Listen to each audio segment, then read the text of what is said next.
j'aimerais vous parler de mon aventure. J'ai perdu 7 kilos en 2 mois. 7 kilos en 2 mois. C'est fantastique, je suis très contente. Ça fait maintenant 1 mois et demi, presque 2 mois et j'ai toujours rien repris. Je suis extrêmement contente et je me suis dit que ça pourrait intéresser d'autres personnes. Quelques petites précisions avant de commencer. Je ne suis pas quelqu'un d'obèse, donc pour moi 7 kilos en fait c'était vraiment beaucoup. Deuxièmement, j'aime pas avoir la dalle toute la journée, donc en fait j'ai mangé normalement, je me suis pas empiffrée, mais j'ai pas eu faim non plus. Et une autre chose, c'est que je fais pas de sport. J'aime pas beaucoup le sport, j'aime pas le sport. Je pourrais vous l'emballer plus gentiment en vous disant que le sport c'est très bien pour la santé, qu'il faut se forcer, blablabla, blablabla. Moi j'aime pas le sport, les salles de sport c'est pas mon truc. Non, le sport non. Mais il y a quand même moyen de perdre du poids en ne faisant pas de sport. Et en fait, je suis parvenue à perdre ce poids parce que j'ai compris 3 grandes choses. Et c'est ça que j'aimerais vous expliquer. Je vais vous les dire maintenant rapidement. La première, c'est la nourriture. Qu'est-ce que c'est la nourriture? Pendant très longtemps, pour moi, la nourriture, c'était manger pour pas avoir faim, mais c'était aussi pour me faire plaisir quand j'étais seule, quand j'étais fatiguée, quand je me sentais pas bien, quand j'avais un petit coup de blues, quand j'avais les ragnagnas. On est toutes passées par là. La deuxième chose, c'est que je comprenais pas vraiment comment le corps faisait pour perdre du poids. Maintenant, j'ai compris. Et la troisième chose, c'est que même en sachant ces deux trucs, je me suis dit, qu'est-ce qu'il faut que je mange? Et en fait, j'ai compris un truc vraiment important, c'est qu'il ne faut pas vraiment manger moins de nourriture. En fait, il ne faut pas manger moins de nourriture, il faut manger moins de calories. Je vais le dire encore une fois parce que c'est une phrase comme ça, mais c'est vraiment la solution. Il ne faut pas que vous mangiez moins de nourriture, il faut que vous mangiez moins de calories. Maintenant, je vous explique tout ça en détail, oui? Tout d'abord, la nourriture. La nourriture, c'est quoi? En réalité, la nourriture, c'est de l'énergie dont votre corps a besoin pour faire ses activités. Mais pour beaucoup d'entre nous, la nourriture, c'est quelque chose d'autre. C'est une compensation quand on est fatigué, quand on est triste, qu'on a un coup de blues, un coup de mou, qu'on vient de perdre son job, qu'on se sent seul. Bref, dans tous ces cas, en fait, on mange, mais on n'a pas faim. Quelques solutions faciles. Vous pouvez boire un verre d'eau, ça calme tout de suite le ventre. Vous pouvez faire quelque chose d'agréable, par exemple téléphoner à votre maman, téléphoner à votre meilleur ami. Passer 10 minutes sur les réseaux sociaux, pourquoi pas, ça change les idées. Jouer avec votre animal de compagnie, aller le promener, lui donner un bain. Vous pouvez aussi mettre un petit coup de musique, votre chanson préférée, et danser comme une folle dans le salon avec les rideaux tirés. Faire un câlin à vos enfants, demander un câlin à votre chéri. Voyons maintenant comment perdre du poids. Il faut tout d'abord comprendre comment notre corps fonctionne. Il a besoin d'une certaine quantité d'énergie et il utilise une certaine quantité d'énergie. À gauche, vous pouvez voir l'énergie qui lui est fournie. C'est essentiellement sous forme de nourriture, mais cela peut être aussi sous forme de chaleur. Et à droite, l'énergie qu'il utilise. Notre corps utilise beaucoup d'énergie pour nos fonctions vitales, respirer, faire battre le cœur, digérer, maintenir notre température corporelle, et aussi lorsque nous faisons des activités ou du sport. Idéalement, il faudrait donc un équilibre entre l'énergie fournie et l'énergie utilisée. Si l'énergie qui est fournie est égale à l'énergie utilisée, en réalité, on garde le même poids. Si par contre l'énergie fournie est plus grande que l'énergie utilisée, on va grossir. Et ce que nous recherchons toutes aujourd'hui, mes amis, c'est en fait d'avoir plus d'énergie utilisée que d'énergie fournie. Dans ce cas-là, on perdrait du poids. Le défi est donc de maigrir mais sans avoir faim. Mais pourquoi a-t-on faim? La faim est un signal que votre corps envoie grâce à 3 capteurs qui se trouvent dans votre estomac. Le premier capteur est sensible au volume de nourriture dans votre estomac.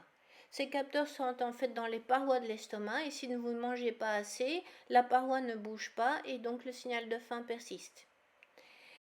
Le deuxième capteur est sensible au nombre de calories que vous avez mangées.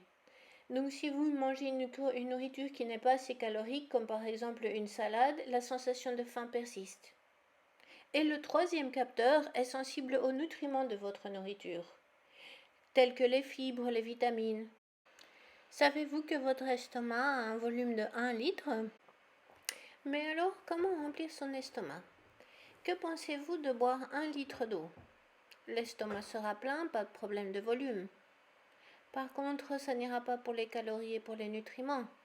Un énorme paquet de chips peut-être, ça ira pour le volume et ça ira pour les calories, mais évidemment ça n'ira pas pour les nutriments. Et une assiette de pâtes, qu'en pensez-vous? Bingo, ça va pour le volume, les calories et les nutriments. Le problème, c'est qu'on ne va pas perdre du poids en mangeant des assiettes de pâtes. Ah ah! C'est quoi la solution? La solution, c'est de manger des aliments peu caloriques et riches en nutriments. Mais c'est quoi comme aliments? Je vais vous présenter une échelle des aliments peu caloriques. C'est ceux-là vos meilleurs amis. Vous pouvez en manger presque autant que vous voulez. Avec seulement 100 grammes par 1,5 kg, ce sont les légumes. Quand je parle de légumes, ce sont tous les légumes. Les salades, les carottes, les concombres, les radis, les tomates, les choux, choux rouges, choux blancs, choux Bruxelles, brocolis, choux-fleurs, les poivrons, les champignons, les courgettes, bref, vraiment tous les légumes, sauf les pommes de terre. En deuxième place dans les aliments peu caloriques, ce sont les fruits. Les kiwis, les pommes, les oranges, les bananes, les fraises, tout ce que vous voulez.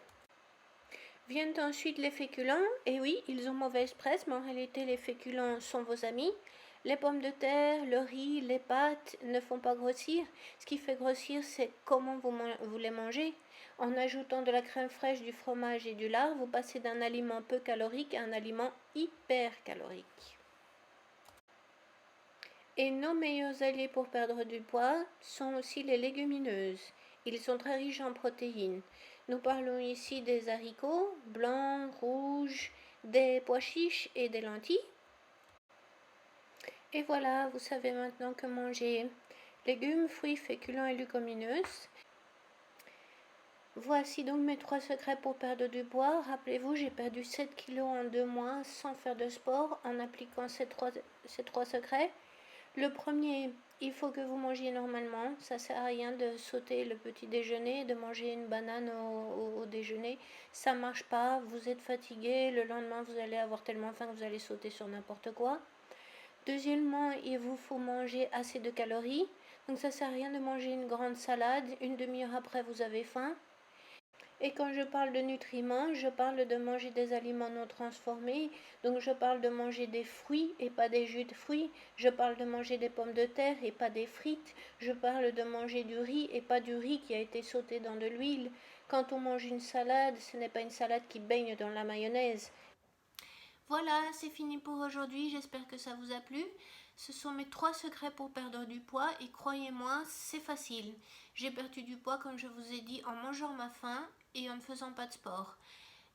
Je vous rappelle qu'il faut que vous mangiez, n'ayez pas peur de manger ou ne pensez pas si je mange encore moins ça va aller plus vite. Non, en fait vous allez avoir faim et après quelques jours vous allez vous ruer sur un aliment super calorique. Donc en fait ça détruit tous vos efforts. Il s'agit aussi d'une façon de manger durable. Vous pouvez faire ça pendant des semaines et des semaines. Vous n'allez pas un jour vous dire non, là je tiens plus. J'ai déjà fait un effort surhumain pour manger ça, maintenant je tiens plus. Une autre chose qui est difficile, c'est qu'en fait on mélange les aliments peu caloriques avec les aliments très caloriques. Par exemple, il y a autant de calories dans une pomme de terre que dans l'huile d'olive que vous avez mise sur la pomme de terre. Je sais, c'est pas facile. Je ferai une autre vidéo sur les aliments très caloriques. Comme ça, vous voyez bien la différence entre les deux. Vous pouvez les éliminer progressivement de votre alimentation ou les éliminer tout en un coup si vous décidez drastiquement de perdre du poids. Voilà, bisous!